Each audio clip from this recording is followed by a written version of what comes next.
오늘은 무슨 영상이냐면 그동안 읽은 책 소개입니다. 이렇게나 많은 인덱스를 많이 붙일 정도로 재밌게 읽은 책들이 많아가지고 소개하려고 들고 왔고, 첫 번째 책은 제가 이거 진짜 소개하고 싶었거든요. 바로 이 책인데요. 이거는 왜 알게 됐냐면 배우 박정민이 자기 인생책이라고 해가지고 또 얼마나 재밌길래 이 책을 인생책이라고 꼽지? 남이 인생책이라고 하면 괜히 더 궁금해지잖아요. 그래가지고 읽게 되었습니다.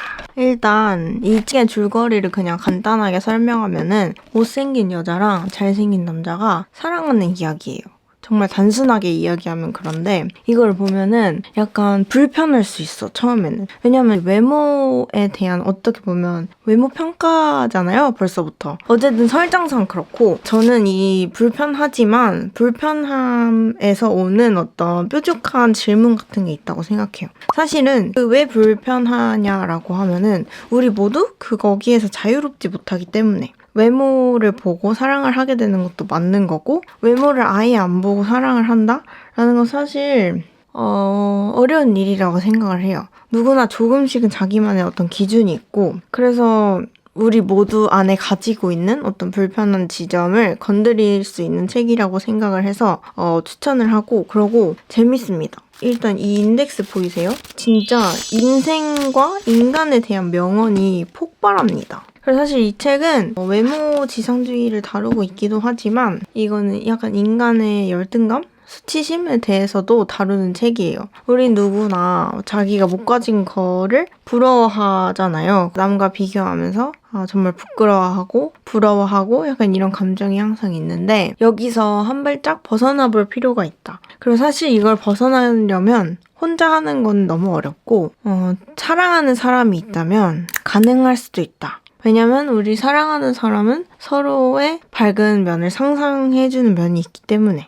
여러분들을 사로잡을 문장을 한번 읽어보자면, 누군가를 사랑하는 일은 그래서 실은 누군가를 상상하는 일이야. 시시한 그 인간을, 곧 시시해질 한 인간을 시간이 지나도 시시해지지 않게 미리 상상해주는 거야. 그리고 서로의 상상이 새로운 현실이 될 수 있도록 서로가 서로를 희생해가는 거야. 사랑받지 못하는 인간은 그래서 스스로를 견디지 못해. 시시해질 자신의 삶을 버틸 수 없기 때문이지. 신은 완전한 인간을 창조하지 않았어. 대신 완전해질 수 있는 상상력을 인간에게 주었지. 라는 문장이 약간 핵심 문장이라고 생각을 했어요.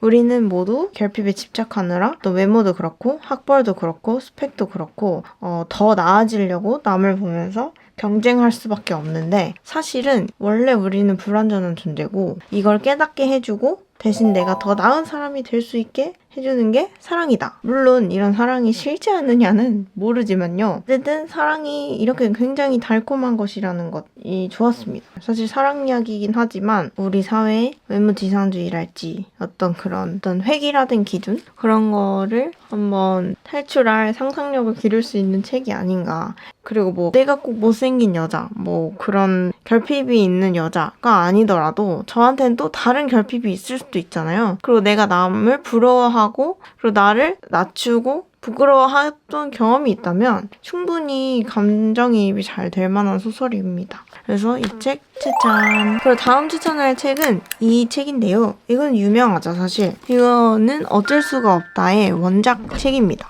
특히 번역서는 조금만 어렵거나 복잡하거나 이러면 금방 이제 탈주하는 편인데, 이 책은 그렇진 않았고 잘 읽힙니다. 이야기도 따라가기 쉬웠다. 이 책은 주인공 남자가 한 25년 정도 경력이 되는 사람이고 제지 공장에서 일을 하다가 갑작스레 잘려가지고 재취업을 준비해요. 그래서 재취업을 준비해서 막 이력서를 넣고 면접을 넣는데 다 떨어져. 도대체 누가 붙는 것인가? 나 말고 붙는 애들은 도대체 누군가? 그래서 확인을 하고 싶어서 이 사람이 신문에 구인 광고를 때립니다. 그래서 구인 광고를 때려서 가짜 회사 같은 걸 차려가지고 이력서를 받아요. 그래서 나와 비슷한 포지션에 있는 사람들의 이력서를 받고 그 사람이 어떤 사람인지 신상 정보를 파악한 다음에 그 사람을 한 명씩 죽입니다. 그런 내용의 책이고 스토리를 끝까지 따라가는 재미가 있었고 그렇지 이 남자는 어디까지 갈 것인가? 넌 진짜 잡힐 것인가 아닐 것인가? 들킬 것인가 아닐 것인가? 이거를 알아보는 것도 궁금했고 의외의 재밌는 점은 취준하면서 느꼈던 감정이 여기 그대로 있더라고요. 근데 어제 보면 이 아저씨도 취준생이니까 당연한 거기도 한데 의외로 취준생 공감 문장이 많다. 그래서 하나 문장을 꼽아서 이야기를 해드리면 나와 사정이 비슷한 이들이 많다. 가장 먼저 나를 뽑아줄 회사가 없다는 사실도 알고 있다. 그저 일자리 문제라면, 그저 지식과 경험 문제라면, 그저 재능과 전문성 문제라면, 그저 의욕과 숙달의 문제라면 문제될 건 없을 것이다. 하지만 나 같은 사람은 넘쳐나고 일자리는 너무 적다. 모두가 나만큼의 경력과 의욕과 능력을 지닌 이들이다.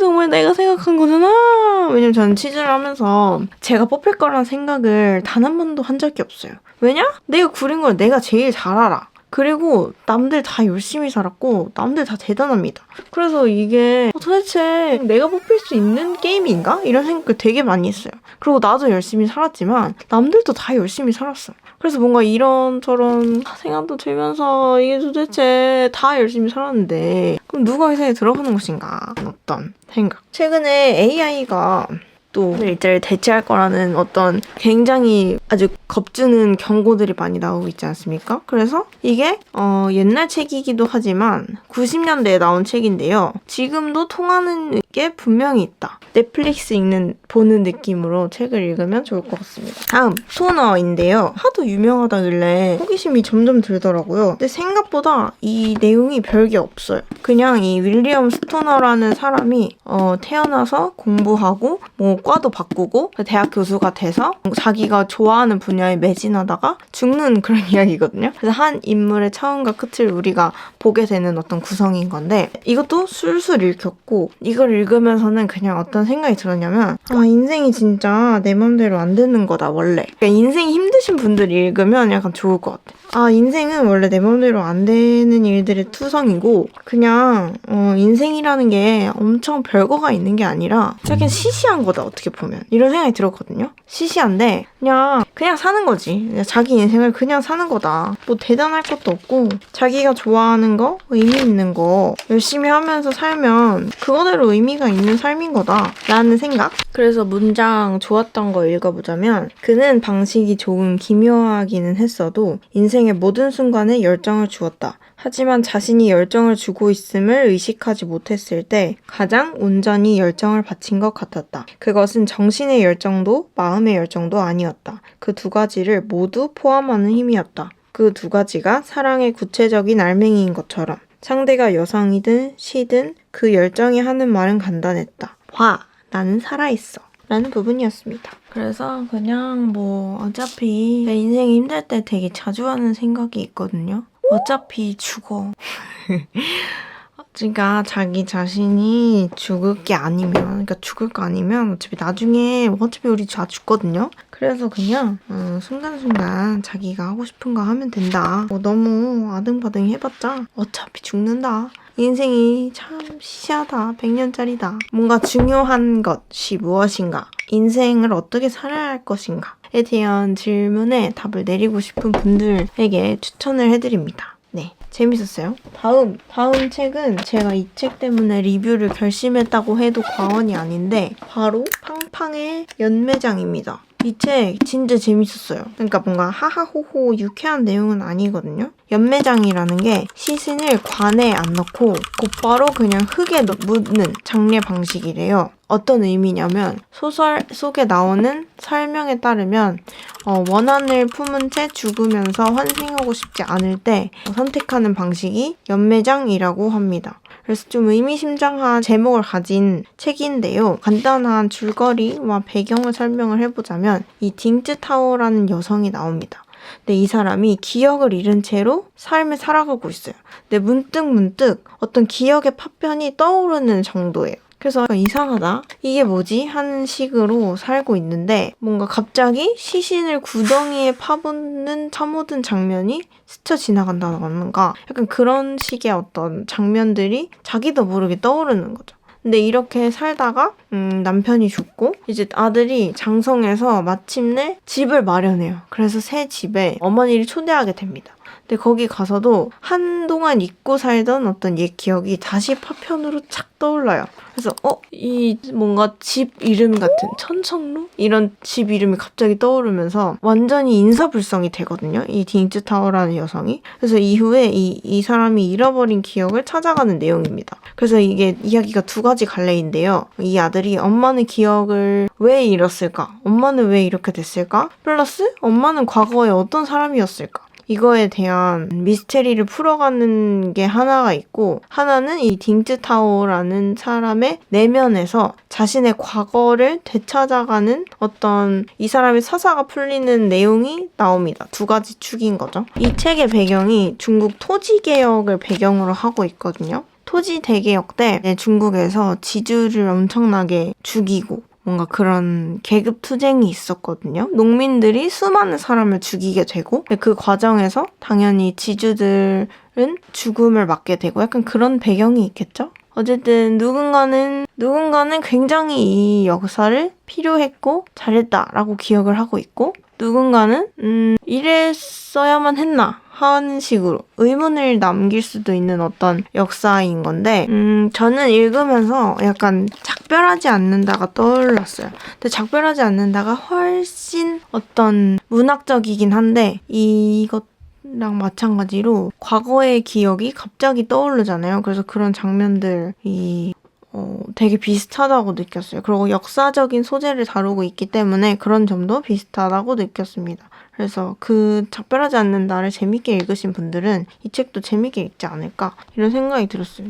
그리고 그냥 신기했던 거는 이 작가가 중국 사람이거든요. 근데 이 사람이 심리학을 공부를 한 건지 뭔가 그런 트라우마 때문에 기억을 잃고 되찾는 과정이 되게 공부한 사람처럼, 물론 저는 심리학을 잘 모르긴 합니다만 그게 되게 신기했어요. 그래서 이 작가가 심리학적인 어떤 배경이 있는 사람인가에 대해서도 궁금해졌고, 어쨌든 이거는 기억에 대한 소설인데요. 어떤 우리가 아픈 역사, 그리고 우리가 실수한 역사들을 어떻게 기억할 것인가, 그리고 기억을 할 것인가, 아니면 잊어버릴 것인가에 대한 질문을 던지는 내용입니다. 그리고 이게 약간 넷플릭스 보는 것처럼 이게 그 챕터가 끝날 때마다 궁금해가지고 못 넣겠더라고요. 그래서 진짜 이 여자가 어떤 사람인지 저도 이 사람 아들처럼 궁금해하고 있어서 어쨌든 되게 재밌게 읽었습니다.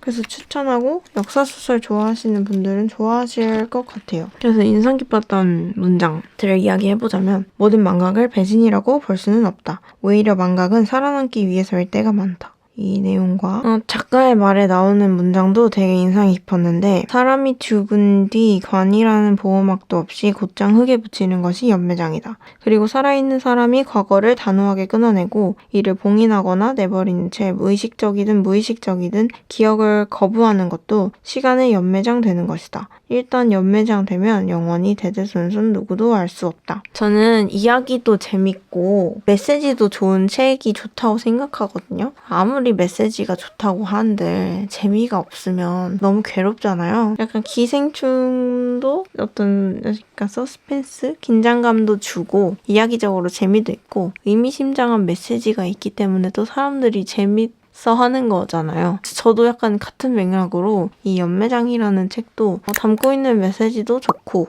생각해볼 만한 게 많고 이야기적으로 재미도 있었다. 그래서 추천합니다. 이분은 음악평론가를 하시다가 뉴스레터를 발행 중이신 분이고요. 커뮤니티 사업도 해보고 무료 서비스에서 이제 유료 서비스로 뭐 전환도 하고 하여튼 이것저것 시도들을 기록한 책이라고 보시면 됩니다. 누가 읽으면 좋냐 했을 때 모든 사람이 재미있을 만한 책은 아닐 수도 있어요.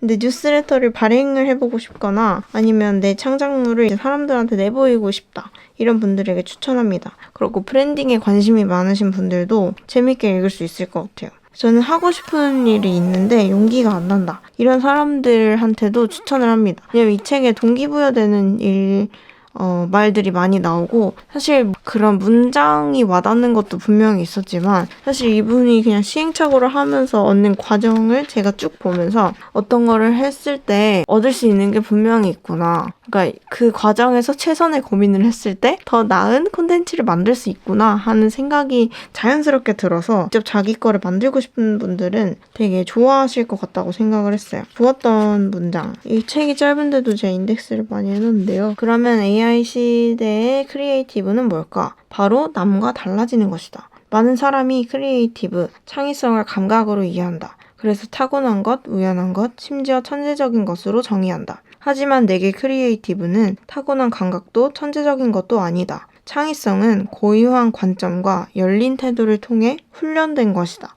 그리고 이게 중요한데 훈련의 핵심은 바로 모험이다. 얼마나 많이 보고 경험하고 비교하고 고민했는지가 창의성을 좌우한다. 이때 창의성의 핵심이 바로 남과 달라지는 것이다. 이제껏 경험한 것을 이리저리 비교해서 결국 더 나은 것을 만들고자 하는 욕망 또한 남과 달라지기 위한 과정이다.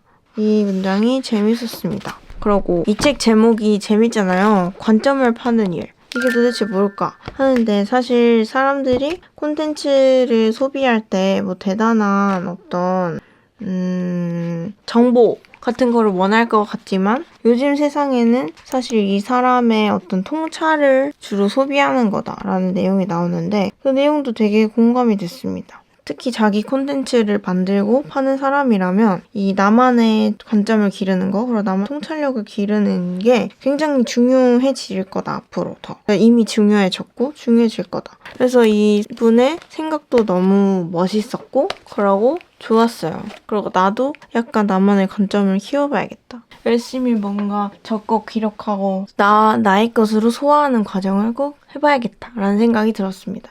그래서 딴 이야기인데 육궁 다이어리도 샀답니다. 아이디어 노트로 쓸 거예요. 자, 다음은 비문학인데요. 일단 이거부터 설명을 해볼게요. 이 책은 이 김진경 작가라는 분이 쓰신 책인데 이분이 기자 출신이시고 남편이 스페인 분이시고 지금 지금 모르겠지만 스위스에 사신다고 합니다. 그래서 이 책은 어떤 질문을 던지는 책이냐. 과연 유럽이라고 다 좋을까? 유럽이 좋을까? 이런 이야기를 하는 책인데요. 어떤 배경에서 나온 책이냐. 우리가 늘 유럽이라고 하면은 동경의 대상으로 삼잖아요. 뭐 교육제도랄지, 뭐 자유로운 분위기랄지. 저는 물론 안 가봐서 모릅니다만은 저도 내면에서는 좀 동경하는 게 있어요. 약간 사대주의처럼. 그래도 선진국이니까 유럽처럼 우리도 돼야 되지 않을까? 유럽처럼 가야 되는 거 아닌가? 이런 생각을 되게 많이 했습니다. 왜냐면 모르니까요. 모르고 대충 아니까. 근데 이제 이 통념을 깨게 된 사건이 무엇이냐? 바로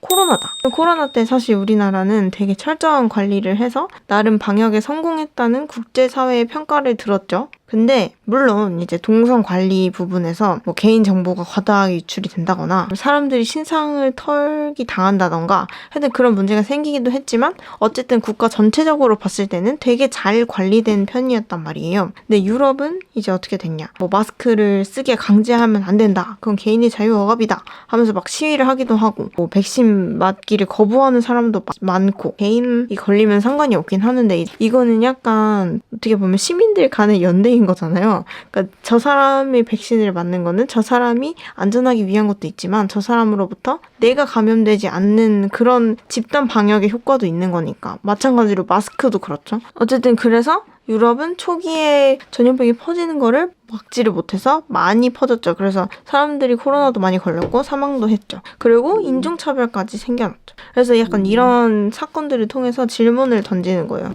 이제 유럽이라고 마냥 좋을까? 유럽이라고 사실 마냥 좋지만은 않을 수도 있다. 그리고 이제는 유럽을 따라가야 돼 라는 말을 하기보다는 우리가 각자 나라에 맞게 민주주의를 어떻게 발전시킬지 그런 고민을 좀 해야 되지 않을까 하는 이야기를 하는 책입니다. 그래서 생각할 거리가 확실히 많아서 좋았습니다. 일단 뾰족한 현실 인식을 할 수 있다. 그러면 대충 알면 마냥 선망하기 나름인데 여기서는 이런 게 좀 맹점이고 이런 거는 좋을 수 있는데 이런 건 우리나라가 더 좋을 수 있어요. 약간 이런 식의 서술이 나오다 보니까 저 정확하게 예리하게 현실을 알 수 있다는 점이 되게 좋았어요. 그래서 사실 이게 2021년 12월에 출간된 책이라 이 시기를 다루고 있기 때문에 벌써 옛날 이야기 같다는 느낌이 들긴 하거든요. 그럼에도 읽어볼 만하다.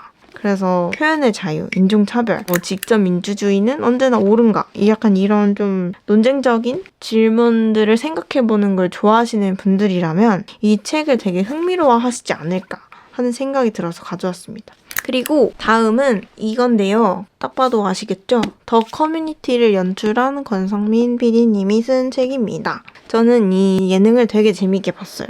왜냐면 확실히 이런 불편한 이야기를 하는 예능이 여태까지 없었잖아요. 그래서 일단 너무너무 새로웠던 느낌이 있었습니다. 사실 저는 서바이벌 예능을 그렇게 즐겨보는 사람이 아닌데도 이 예능은 그 소재 자체가 흥미로워서 챙겨봤던 것 같아요. 그래서 저는 이 예능을 재밌게 봤기 때문에 이 책을 읽어보고 싶었고, 그래서 처음에 나오는 내용은 이분이 왜 예능이라는 주제를 택했는가, 그리고 어떻게 기획을 하게 됐는가, 어떤 의도에서 기획을 하게 됐는가에 대한 내용이 앞에서는 서술이 되고, 뒤에서는 이제 그 예능에 나왔었던 어떤 논쟁들, 흑인 인어공주를 싫어하면 인종차별일까?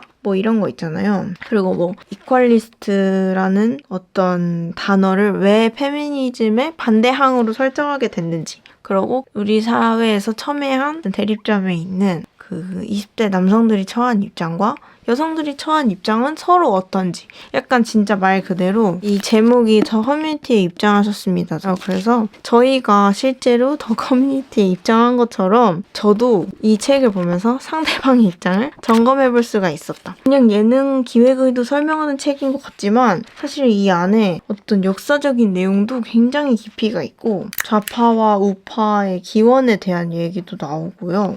그리고 능력주의에 대한 내용도 나오고, 그리고 이 책이 좋았던 게 좀 신선한 정보들이 많아서 되게 재밌었거든요. 예를 들자면 밀그램의 권위복종 실험이 나오는데 이게 전기 충격을 주는 사람과 아닌 받는 사람의 역할을 나눠서 어떤 권위 있는 사람이 너가 전기 충격을 주면 저 사람이 실제로 아파, 너는 그래도 해야 돼 하면 실제로 전기 충격을 사람이 받는다는 걸 알면서도 권위에 어쩔 수 없이 고개를 숙이고 계속 전기 충격을 주게 된다는 그런 내용이잖아요. 사람이 권위 앞에서 얼마나 자기 도덕성을 내려놓을 수 있는가, 권위 앞에 사람들이 얼마나 무력한 존재인가에 대해서 뭔가 증명한 실험인데, 이 책에서 나온 어떤 내용으로는 사실 이게 좀 과장된 면이 있다는 게 밝혀졌다. 실험 참가자들 대부분 중에 전기 충격이 가해지고 있다고 믿은 사람들이 절반에 못 미쳤고, 그 중에서도 대부분 지시를 거부하고 실험을 중단해달라고 요청했다고 합니다.